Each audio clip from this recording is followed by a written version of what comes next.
Okay, everybody, it is time to do our first recording. We are going to record a warm-up track. Now, step one is just to choose the kind of warm-up that you want to do. I'm going to work on a 5-note scale. So if this is brand new to you and you want to follow along with me, you can do that. But if you're interested in doing a full scale or an arpeggio or any of the other types of warm-ups that you might do in your studio, feel free to work with one of those. Okay, so the first thing that we're going to do is we are going to go up and we're going to choose our count in. Now the count in is right here, that little 1, 2, 3, 4 button. The count in gives you a measure or 2 measures before you're actually going to start recording. So it just helps set the tempo so that you can feel the tempo before you have to play, so it's not just jumping off and flying blind. So you actually have 3 options when it comes to the count in. So we're going to come up here. You can say no count in. I don't recommend doing that. I would recommend having at least a 1 bar or a 2 bar count in. I'm going to go ahead and do 2 bars because I just like the amount of time that it gives me to feel set up for the recording. So I'm going to click 2 bars. I'm going to go back over here and check and make sure that everything is where I wanted it on the tempo. So I've opened a new project since our last video. So I need to go up here and I'm going to adjust and go back to that 85 tempo. We're still in 4/4 and we're in a C major. Now we're going to go up here and we're going to open up that keyboard that we closed earlier. So we're going to say show musical typing. You have 2 ways of playing your recording in, 3 actually. If you have a MIDI instrument that you plugged in, you can do that. But for our purposes, I'm going to teach you on this. And on this, you got 2 options. You can play according to the actual keys on your keyboard. So you'll see like you've got the piano here and every key has a related letter key on your keyboard. So if I wanted to play this 5-note scale, I'm going to play A, S, D, F, G, F, D, S, A. And there I have my 5-note scale. I also have the option to pop over here and I can do it on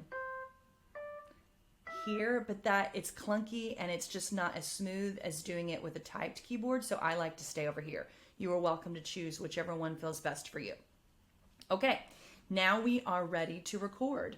So we're going to go up here and we're going to make sure we've got our count in on, we've got our metronome on so that we know we're going to be able to hear our tempo, and we are going to press, we're going to make sure our play head, which is this guy right here, we're going to make sure he's right here at the beginning, and we're simply going to press record and listen for our 2 bars, and then at the end of the 2 bars we're going to come in. Here we go.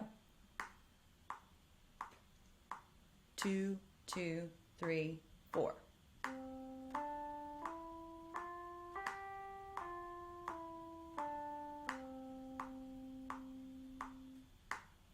Okay, so I finished my recording. Now, I on purpose played something a little off tempo at the top because I want you to hear, like, if you can go back and play it.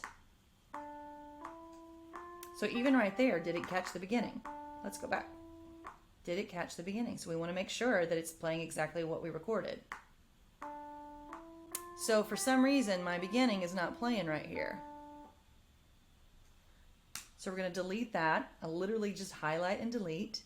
I'm going to turn everything back on again, and we're going to try this again. 2, 2, ready, play.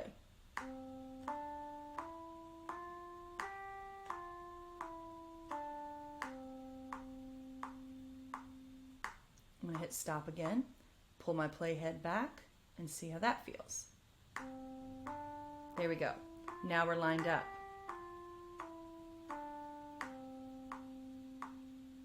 So there you go. There's a fix in real time. So if you need to undo, you just come up here, press it. You can click delete. You also can undo MIDI recording. So you can go up to your edit button and that will undo it as well. And now you have recorded your first track and you don't need to do anything else. I'm going to show you how to copy and paste this to do the entire rest of your warm-up without having to play another note.